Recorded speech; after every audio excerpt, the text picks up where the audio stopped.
नमस्कार, मैं मनमोहन भटनागर, उदयपुर आलोक संस्थान से। कौन कहता है कि आसमां में सुराख नहीं होता, एक पत्थर तो तबीयत से उछालो यारो। दोस्तों, मनमोहन भटनागर ने 25 जुलाई 1989 में कभी नहीं सोचा था कि राष्ट्रीय स्तर पे कोई मुकाम बनूंगा। मैंने एक शुरुआत की संगीत से, जहाँ मुझे कुछ भी नहीं पता था, मुझे कुछ बजाना नहीं आता था, लेकिन मैंने शुरुआत की और आत्मविश्वास लेकर के मैं चला। विद्यालय था सरस्वती निकेतन, जहाँ मुझे अवसर मिला और मैंने वहाँ पे संगीत सिखाने का कार्य शुरू किया। उस वक़्त मुझे नहीं पता था कि ईश्वर ने मेरे हाथ में उपहार दिया है, जिसे बोलते हैं गॉड गिफ्ट। और 25 जुलाई 1989 मुझे पता पड़ा कि इसमें ईश्वर है। मुझे नहीं पता कि मेरे हाथ किस तरह से हारमोनियम बजा रहे थे। इस तरह से मेरा कारवां चल निकला। अभी कुछ दिन पूर्व मैं दूसरी बार लगातार राष्ट्रीय निर्णायक की भूमिका निभा करके आया हूँ, दिल्ली, आगरा में, उत्तर प्रदेश में, जहाँ पे भारत विकास परिषद का एक राष्ट्रीय समूह गीत प्रतियोगिता होती है बच्चों, मैं वहाँ गया। ये तो मेरी बात हो गई, बहुत लंबी हो सकती है, लेकिन मैं आपको एक संदेश देना चाहता हूँ।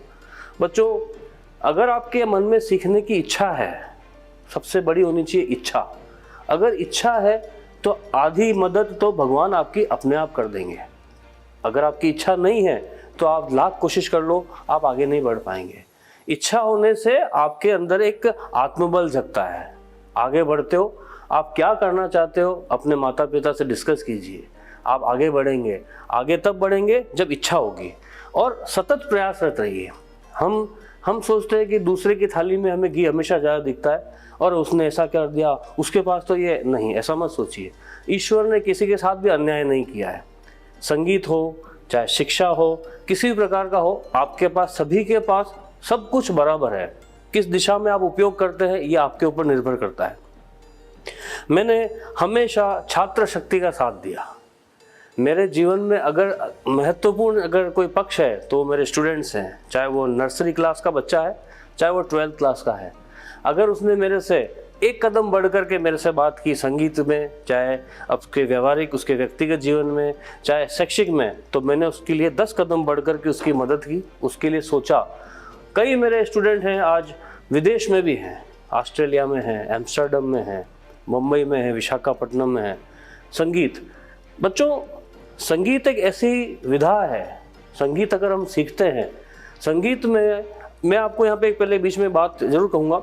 संगीत, जहाँ पे पशु दूध देते हैं वहाँ संगीत बजाया जाता है। किसी ने कहा भी है कि the person who doesn't love music is just like a creature. जिसको संगीत पसंद नहीं है वो तो जानवर समान हो गया।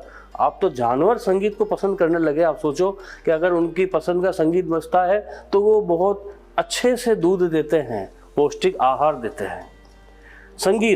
संगीत में मैं एक घटना याद आती है।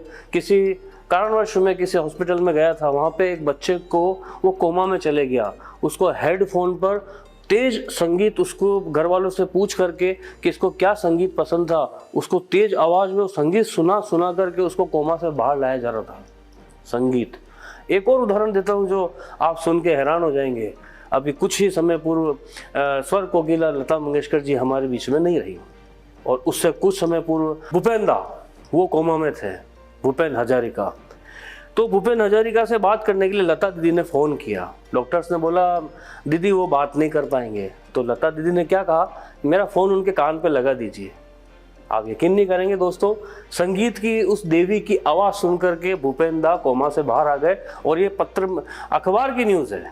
संगीत में वो ताकत है, और मेरी इस ताकत में संगीत का वो योगदान है कि मैं राष्ट्रीय स्तर पे एक बार भीलवाड़ा गया बच्चों को जज करने के लिए, जहाँ पे पूरे देश के तमिलनाडु, पंजाब, दिल्ली, पंजाब के बच्चों ने संस्कृत में गीत गाया। हमारी सनातन संस्कृति की बात हम करते हैं।